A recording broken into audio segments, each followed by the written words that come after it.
Assalamualaikum warahmatullahi wabarakatuh. Perkenalkan, nama saya Naila Naswas. Saya dari kelas 12 MIA 7.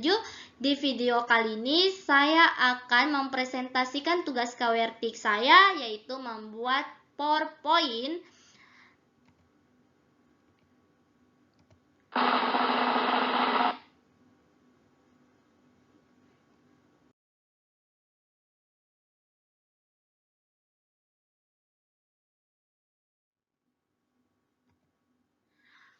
Materi dari PowerPoint yang saya buat itu tentang keorganisasian. Apa sih keorganisasian?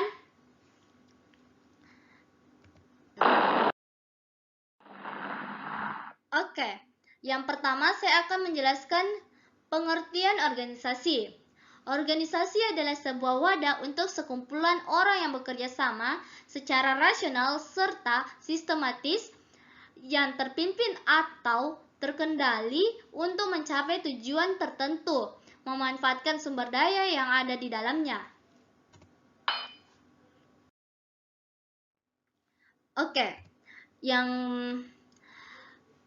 Definisi organisasi dari para ahli sebenarnya ada banyak, tetapi saya hanya mengambil 2 definisi organisasi dari para ahli.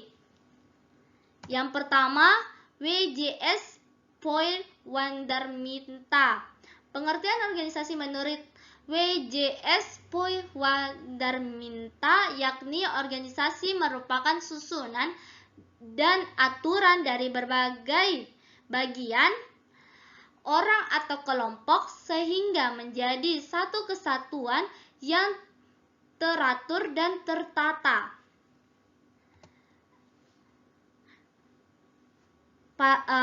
Yang kedua, Max Weber. Organisasi ialah suatu kerangka struktur yang di dalamnya berisi wewenang, tanggung jawab, dan pembagian kerja untuk menjalankan masing-masing fungsi tertentu.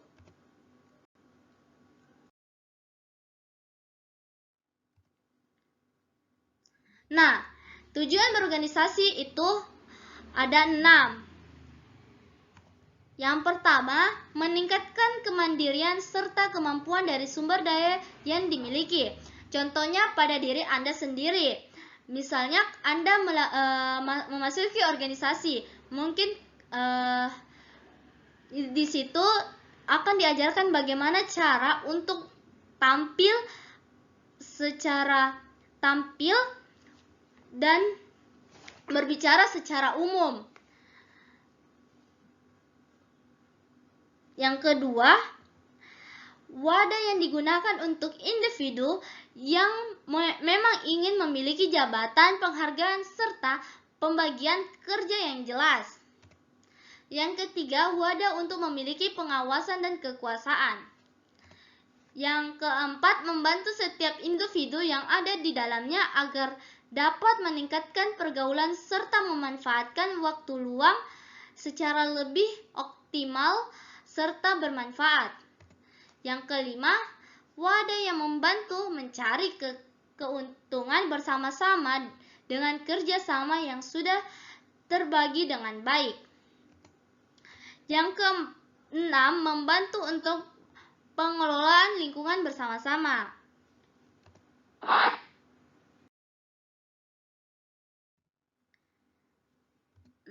Nah, adapun ciri-ciri organisasi. Organisasi memiliki ciri yang bisa dijadikan pembedaan antara aktivitas sosial lain. Ciri organisasi diantaranya seperti yang pertama, memiliki anggota atau sekelompok orang di dalamnya yang berjumlah 2 atau lebih untuk bisa menjalankan organisasi sesuai dengan tujuan yang telah ditentukan.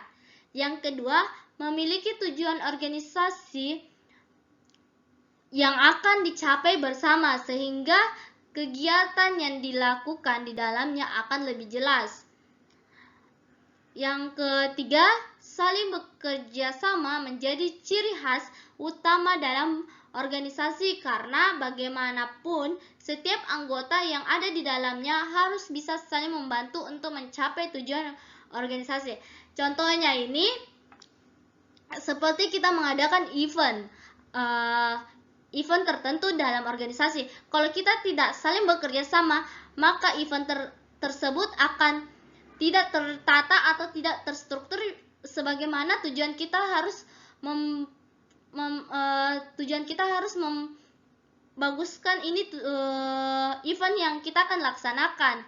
Kalau misalnya kita kerjasama, maka itu event yang kita adakan akan sangat-sangat bagus bagus event tertentu yang kita adakan. Yang keempat, peraturan yang dibuat untuk kepentingan setiap anggota dan organisasi tertentu sangat penting untuk membatasi sumber dayanya tetap bisa kerjasama dengan baik dalam menjalankan pekerjaannya. Yang kelima, bagaimana tugas yang sinergis akan dilakukan sesuai dengan kebutuhan pekerjaan dalam organisasi tersebut. Tentunya juga dapat pertimbangan bidang berdasarkan tujuan organisasi yang ditentukan. Nah, jenis-jenis organisasi itu ada 5 ya. Yang pertama, organisasi formal. Organisasi formal atau volunteer association atau organisasi formal yang terdiri dari relawan dan memiliki tujuan tertentu. Sebagai contoh yang saya ambil itu, yang pertama itu komunitas, forum, fanbase atau klub tertentu.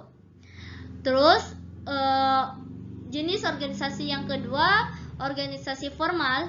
Organisasi formal merupakan organisasi terdaftar secara legal, telah diakui resmi, serta memiliki landasan hukum tertentu. Misalnya organisasi pemerintahan, perusahaan negara, partai politik, organisasi masyarakat atau ormas, lembaga internasional, atau institut pendidikan. Yang ketiga, organisasi rahasia. Organisasi rahasia yang bergerak secara rahasia atau bahkan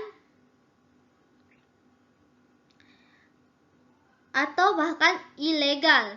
Misalnya seperti organisasi kriminal, organisasi pemberontakan. Yang keempat, jenis organisasi yang keempat yaitu hybrid organisasi. Istilah dari hybrid organisasi mungkin kalian masih terdengar sangat asing karena organisasi jenis ini bekerja di sektor publik dan privasi serta melaksanakan tugas publik, namun juga mengembangkan aktivitas untuk mencapai keuntungan. Yang terakhir, mungkin kalian sudah pernah mendengar jenis organisasi yang kelima ini, yaitu organisasi internasional. Mungkin sangat-sangat familiar di kita organisasi internasional ini, karena organisasi internasional ini organisasi lintas dua negara atau lebih dalam satu tujuan. Misalnya organisasi internasional PBB, kalian pasti tahu organisasi PBB kan? Nah, oleh karenanya, pengertian organisasi internasional menjadi lebih luas dan tak terbatas pada area itu saja. Seperti ASEAN, khusus negara Asia Tenggara, atau unit Eropa, khusus negara Eropa. Tapi juga menyangkut tujuan tertentu seperti OPEC, yaitu khusus negara penghasil minyak.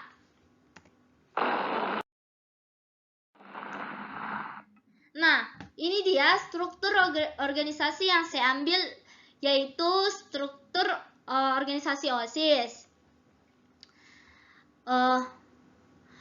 Ada kepala sekolah, wakil kepala sekolah, atau kesiswaan,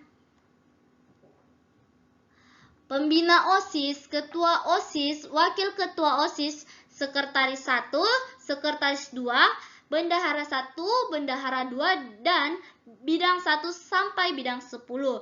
Nah, dari masing-masing jabatan ini memiliki tugas masing-masing yang harus mereka laksanakan.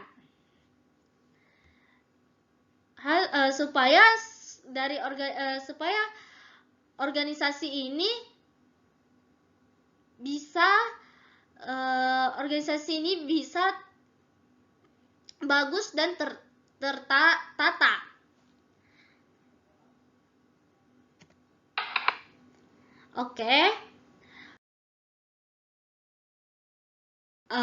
Oke, terima kasih. Wassalamualaikum warahmatullahi wabarakatuh.